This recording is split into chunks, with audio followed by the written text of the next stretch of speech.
My name is Dahlia, and I am a senior in biological science here at Cal State Fullerton. And hi, my name is Alicia Yee, and I'm a third-year student here at Cal State Fullerton, and my major is biological sciences as well. Welcome to Understanding Your Course Syllabus, presented by Project RAISE. Let's get started. Objective. So this workshop will discuss the key areas of a syllabus and what you should focus on to become a successful student. Learn how to understand your syllabus and prioritize assignments based on grade distribution scale. We won't take too much of your time. The syllabus plays an essential role in university courses that you may not have had emphasized at your community college. The topics we will be covering in this workshop include what is a syllabus, the parts of a syllabus, how to prioritize your assignments, and some academic resources that Cal State Fullerton offers that you may not be aware of to help you succeed. And the first question you might be asking yourself is, what is a syllabus? Well, a syllabus is a contract between the professor and the student, and for plural, the syllabi are personalized by each instructor and will vary from class to class despite following a general template. That means that not all the syllabus will be the same as each other, so it's very necessary that you read every syllabus for each class that you have, due to it contain information about assignments and expectations for the semester. Parts of syllabus. In this presentation, we will cover the parts of a syllabus, which could be a lot. I know that it can be terrifying just to look at. It's very long, but don't worry, we'll break it down so it's easy to understand.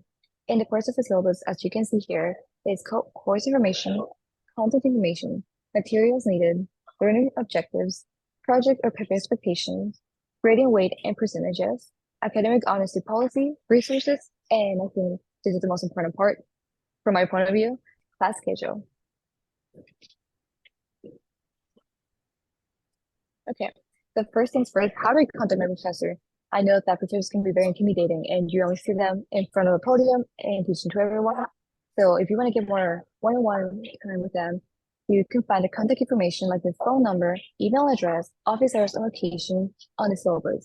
And just as a quick tip, even if the hours and location don't align with your schedule, you can always email them using their email address to schedule office hours outside of their mandatory office hours. They're pretty accommodating. They want to talk to you and really just get to know you more as a person. So don't be shy. And if you really wonder what it looks like, you can see a picture on the left. This is for Michigan Technological University, but I'm pretty sure that most of those look the exact same with the same information location.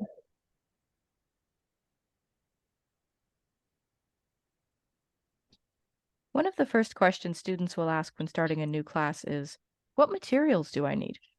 The materials section can often be found at the top of the page, just under the contact and course info section. It will include what textbooks or online access codes may be required, as well as physical materials like calculators, lab coats, goggles, etc. In my experience, professors will let you know how essential these materials are to your success in the class, as well as information about whether one textbook edition is cheaper or more thorough than a different edition. It can be very hectic in the bookstore on the first day of classes. So you have everything that you need, I advise seeking textbooks and material online when you can. It'll save you money and probably a headache too. So what can you expect from a course? This section is listed usually on the bottom half of the first page or second page and describes the SLOs, or student learning outcomes, for the course. That is, what does your professor expect you to learn in the class?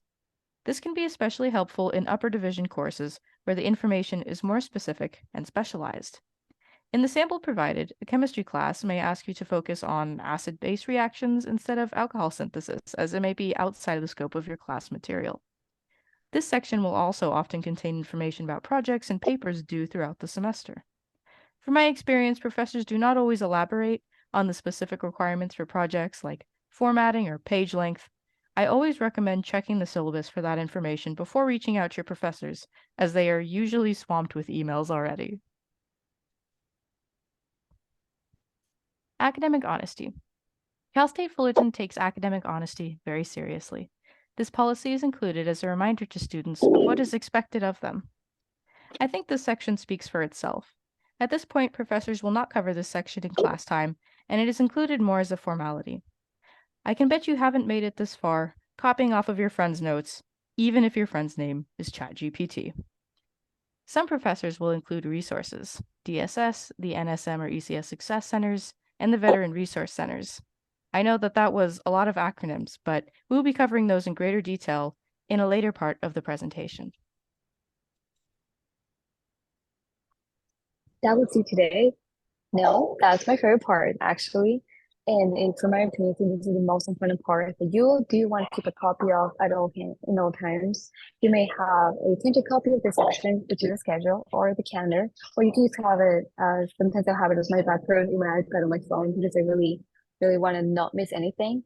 And if you're like me and you just like to be on top of everything and be aware of when, you can look at this calendar that is given usually at the end of or the back of the syllabus, and you can just copy day by day each assignment. You can highlight some assignments so you think are very important.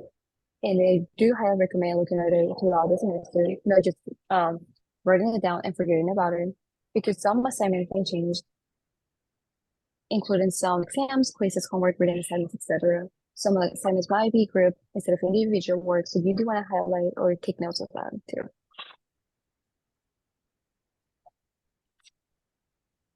Get organized. Like I mentioned earlier, if you want to just know everything, the step on top of everything, and be number one in your class, you want to get some type of planning material. Personally, I use Google Calendar because I can share it with my friends or with my family so they know when I'm going to be busy. But if you like something more, I would say more helpful, more creative, we also have Passion Planner, which is a free resource that you can access online, same as Google Calendar or even just like Apple Calendar on your phone. And I think it's very important because it helps you visualize when to prepare better, and there's always the risk of forgetting an important exam or assignment, and even deadlines. And I would recommend to make it the first time of a course to sit down during the first week and go through the syllabus and put everything in your calendar as mentioned before.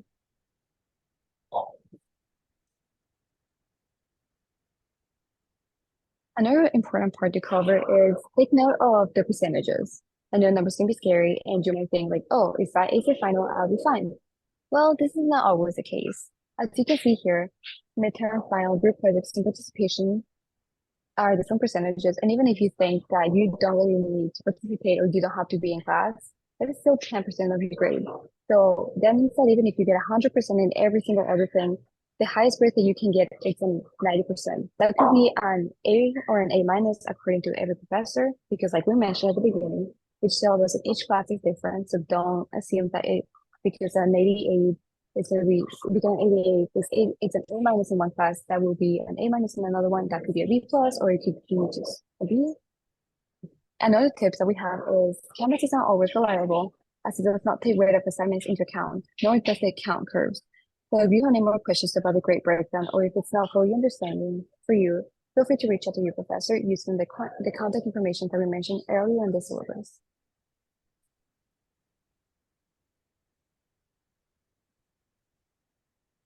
Prioritizing assignments.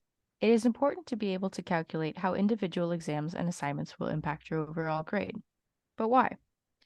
Time management. With the limited time, it is important to prioritize assignments that have the largest percentage of your final grade.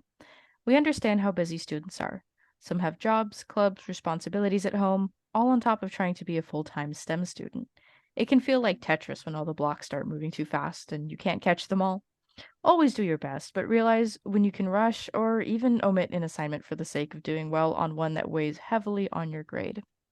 And realistic expectations. Having an A in some categories, or even most, does not guarantee an A in the class. You may be disappointed if you put a lot of energy and time into discussion posts or quizzes only to realize that they did not account for much of your grade. The low-hanging points tend not to be as great a percentage as the more difficult projects. To kick off the resource part of our presentation, we will be looking at Disability Support Services, or DSS. Located on the bottom level of Gordon Hall, room 101, this DSS provides assistance to students with physical, mental, and temporary disabilities. DSS communicates directly with professors and can offer such services as more time for exams, note-taking service, and furniture accommodations. How to get access to the DSS service. You can complete the application online, submit documentation, which isn't always required but is encouraged, and you can attend your new student appointment. Again, you can find their door on the outside of the building by Carl's Jr. or online. I had a friend that broke her leg, and DSS was able to help her out with classroom accommodations, so don't be afraid and check them out. There are many other ways for students to succeed. One is the Writing Center, which can be found on the bottom level of Public Library in the very back. Walk until you can't walk anymore. They can help you with the content, format, and grammar of papers and presentations. Always, always, always attend office hours, even if only once. As mentioned previously, your professor will include the location and time of office hours so that you can ask questions. You might not even have a question, but getting to know your professor as a person instead of just a name in a gradebook will go a long way for letters of recommendation and if you have a grade on the borderline. There is also the ECS, which is Engineering Computer Science, and NSM, Natural Science and Mathematics Tutoring. The NSM Student Success Center is located on the 4th floor of McCarthy Hall. Not only will you find tutoring there, but you can also find the graduation specialist who will review your TDA with you. The ECS Success Center is in the Computer Science Building, room 201. They too have tutors, grad specialists, workshops, and events. Okay, tips from a student. Math, they use some more of the wording and more about the syllabus you get to hear from us. So that might be your favorite part. That might be what you've been waiting for. And the first thing I want to start with is that the content syllabus can be changed at the instructor's discretion. That means that everything you read is not set in stone. Yes, the syllabus is very important, and like we mentioned at the beginning, it is a contract between the student and the professor, but things change. Sometimes the class performs better or sometimes a bit more poorly than expected. So professors could curve at any point of the final. They might also do a thing when they replace the highest grade of the final, or they replace the lowest grade with your final score. And I know that happened to me a couple times in the past. So keep an eye for those things. If something happens or something changes, communicate with your professor. And if you feel like your class is doing not as well as you might be expecting and it's an overall decision, communicate that with the professor because they might be very accommodating and willing to change the syllabus or change some of the rules. What do you think, Dahlia? I definitely agree with that. I have a professor that changed the syllabus a lot. It was always for the students' benefit, though. One of the things she changed originally that wasn't in the syllabus is that she said that your mandatory final wasn't necessary if your grades are satisfactory, meaning that if we had a high enough grade, we didn't have to take the final. And I really appreciated that because it gave me more time and more energy to focus on those finals that were more essential. No, yeah, I agree. And thank you so much for really emphasizing communication between professors and students. Because some professors may not be very tech savvy. That means that they might not know how to use Canvas or they don't know how to update it or input grades. Sometimes they even have a hard time just catching up with the emails. And it has happened to me in the past that some professors don't upload any grades on Canvas, or maybe they do only like the first couple of assignments and then it's stuck there and the grade that you see there is going to be the grade that you probably will see until the end of the semester. But of course, that does not mean that's your final grade. Some professors keep an extra Excel copy of your grades on the side, and it's probably for their personal use. But you can request it, and they might send it to you.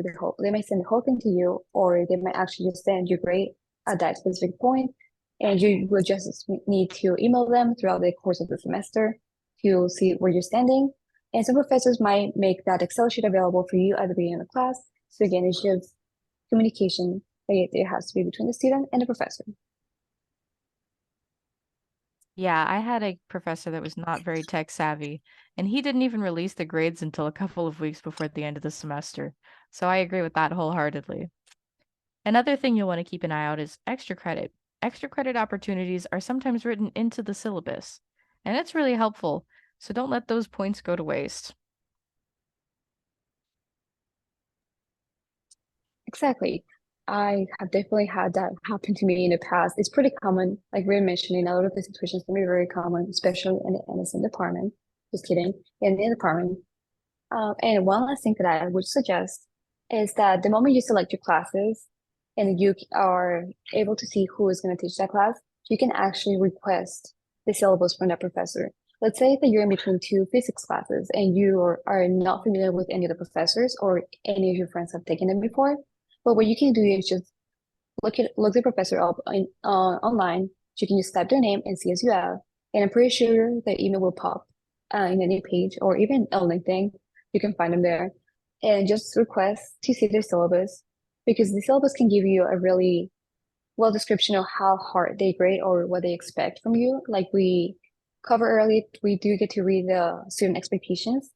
So if you think that one's professor's like way of teaching works with you better than the other, you might be you might want to consider taking it with them instead of the other. I know this is more no I know this is not very common, and I actually did not know about this tip until the last semester. But after I found out about that, I've been doing that, and actually that helped me a lot to make my schedule more manageable.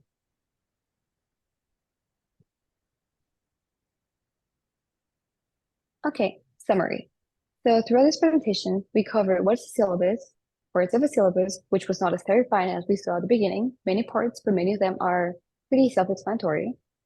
Third is priority tests and assignments, and fourth, some of our CFC resources, and of course, just keep an eye on other resources out there. Maybe there are some that we did not cover that some of your peers know, or even your professors know. So again, communication is a key.